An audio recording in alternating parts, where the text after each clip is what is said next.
নমস্কার বন্ধুরা, আপনারা অনেকেই কমেন্ট করছেন যে আপনারা অনেকেই কম পেনশন পান।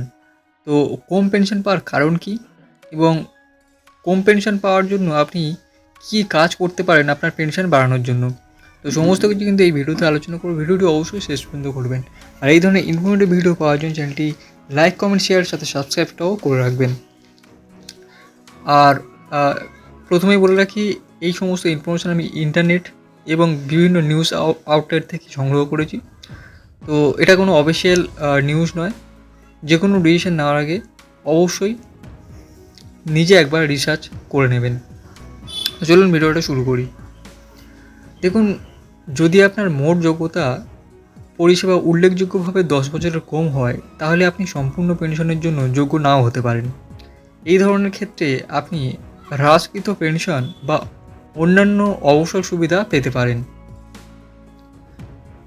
এরপর আসছে ভুল গণনা। দেখুন, আপনার পেনশনের প্রাথমিক গণনার কোনো ত্রুটি থাকতে পারে।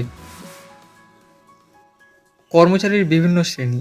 যদি আপনি স্ট্যান্ডার্ড পেনশন নিয়মের অধীনে একজন নিয়মিত কেন্দ্রীয় সরকারের কর্মচারী না হন, যেমন চুক্তিভিত্তিক অথবা বিভিন্ন নিয়মসহ একটি নির্দিষ্ট স্বায়ত্তশাসিত সংস্থার সাথে সম্পর্কিত, তাহলে পেনশন গণনা ভিন্ন হতে পারে।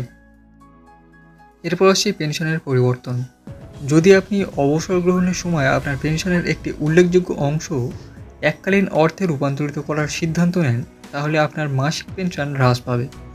তবে পরিবর্তনের আগে প্রাথমিক মৌলিক পেনশন বেশি হওয়া উচিত ছিল।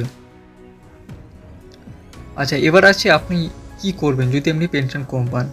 প্রথমে দেখুন, আপনার পেনশন পেমেন্ট অর্ডার পিপিও পর্যালোচনা করুন। প্রাথমিকভাবে গণনা করা মৌলিক পেনশনের পরিমাণ, উল্লেখিত যোগ্যতা সম্পন্ন পরিষেবার সময়কাল এবং আপনার পেনশন অনুমোদিত হওয়ার নিয়মগুলির জন্য আপনার পিপিও সাবধানতার সাথে পরীক্ষা করুন। এরপর যেটা করতে হবে, দেখুন, আপনার পেনশন বিতরণকারী ব্যাংকের সাথে যোগাযোগ করুন। আপনি যে ব্যাংক থেকে পেনশন পাবেন সেই ব্যাংকে যান এবং আপনার পেনশন গণনার বিশদ বিবরণ সম্পর্কে জিজ্ঞাসা করুন। তারা আপনার মূল পেনশন এবং মহার্ঘ ত্রাণের উপাদানগুলি একটি বিশদ বিবরণ দিতে সক্ষম হবে। এরপর সংশ্লিষ্ট পেনশন কর্তৃপক্ষের সাথে যোগাযোগ করুন। অর্থাৎ যদি ব্যাংক সন্তুষ্টজনক ব্যাখ্যা দিতে না পারে, তাহলে আপনার পিপিও জারিকারী পেনশন অনুমোদনকারী কর্তৃপক্ষের সাথে যোগাযোগ করা উচিত। এটি আপনার পূর্ববর্তী সংস্থার একটি নির্দিষ্ট বিভাগ বা কেন্দ্রীয় পেনশন অ্যাকাউন্টিং অফিস হতে পারে। আপনি সিপিএও ওয়েবসাইটে অথবা আপনার পূর্ববর্তী বিভাগের সাথে যোগাযোগের বিবরণ পেতে পারেন। এরপর দেখুন, পুরনো পেনশন স্কিম অর্থাৎ ওপিএস পুনর্জীবন সম্পর্কে জিজ্ঞাসা করুন। 1 এপ্রিল 2004 সালের আগে যোগদানকারী কিন্তু ভুলভাবে এনপিএসের আওতায় থাকা কিছু কর্মচারীর জন্য ওপিএসের সম্ভাব্য পুনর্জীবন সম্পর্কে সাম্প্রতিক ঘোষণাগুলির পরিপ্রেক্ষিতে এবং অন্যান্য বিভাগের জন্য এটি আপনার পরিস্থিতির জন্য প্রযোজ্য কিনা তা অনুসন্ধান করা মূল্যবান।